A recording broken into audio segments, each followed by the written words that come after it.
Avec les partis politiques, on tourne en rond, point. C'est le sentiment de nombreuses personnes qui pensent alors avoir marre des partis politiques qu'elles considèrent comme générateurs de maux de la société et du peuple.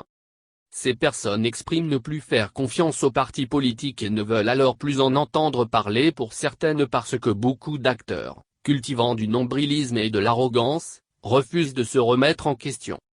En tout cas, nombre d'acteurs politiques se comportent comme si les militants, les sympathisants et le peuple par extension leur doivent tout et pas grand-chose ou rien en retour. Y en a marre. Même si de tels sentiments sont compréhensibles, il faut expliquer la situation et faire en sorte que les choses changent. Pourquoi des blocages et des manques de réactivité comme aujourd'hui? Il est connu que dans les partis politiques, il y a des guerres de positionnement.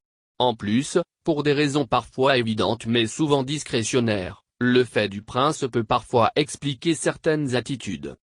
En effet, des gens sont nommés non pas forcément parce qu'ils sont compétents mais pour faire un certain travail dont les effets ne sont pas toujours perceptibles dans l'ambiance globale. Puisque de telles nominations ne se basent pas forcément sur des critères de compétence, les promus font en sorte que le prince n'identifie pas d'autres personnes compétentes parce qu'ils craignent pour leur poste. Ceux-là vont faire de la délation, diaboliser et dénigrer surtout quand ils s'aperçoivent que le chef, le prince, aime les intrigues. Il faut donc abattre des gens gênants pour sa propre survie, oubliant au passage qu'on ne peut rien réussir tout seul. Il arrive même que quand ces gens qui se voient illuminés ne sont pas repris dans leur dérive par leur chef, ils montent en toute puissance parce que la base estime qu'ils ont l'onction du chef. Alors le décrochage, la démotivation, le découragement et la déception s'ensuivent et de grandes forces politiques peuvent mourir à cause de l'inconséquence de quelques gens. De la coalition de partis politiques et la lourdeur de sa mobilisation. Il faut dire que souvent, des textes alléchants et des promesses sont faites pour présenter un bon affichage. La réalité dans la gestion des ressources humaines est difficile après et des pratiques humaines viennent souvent écraser les textes de partis. Ce sont ces tares qui sont transférés dans les coalitions qui se mettent place. La création d'une coalition part souvent d'un bon sentiment.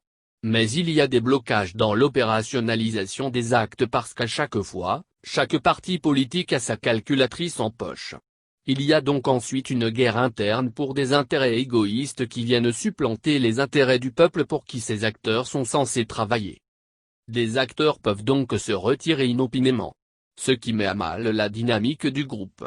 Y en a marre. Du changement des mentalités et de la nécessité de jouir des bienfaits de l'expression plurielle. Des années durant, une bataille pour le multipartisme s'est faite dans des conditions très difficiles. Les acquis de ce combat sont en train d'être dilués dans des pratiques hasardeuses par certains acteurs politiques. Malgré le dévoiement de la ligne du parti quand il y en a une, les contradicteurs sont pris pour cible par ce qui leur est reproché en quelque sorte de ne pas laisser faire. On invoque alors la discipline du parti pour intimider, faire peur et ainsi motiver la purge là où ceux qui sont garants de la cohésion du parti eux-mêmes ne donnent pas l'exemple. On ne peut pas construire et développer un pays dans l'insincérité, la roublardise, la duperie, la duplicité, la ruse et l'irresponsabilité. Y en a marre. Il est temps de se rassembler pour faire en sorte que les choses changent. Car on ne peut pas sortir de la domination de l'ancienne puissance tutélaire si nous avons des gouverneurs noirs dans les différentes structures qui se sont censés contribuer à notre émancipation. Nous faire taire, nos devanciers dont Laurent Gbagbo avait dit non. C'est le résultat connu le 30 avril 1990. Battons-nous pour que les mentalités changent. Ce n'est une insulte à l'endroit de personne. C'est simplement ce que la démocratie et toutes ses déclinaisons nous indiquent. Pour un devenir heureux de notre jeune, du peuple et notre pays commun.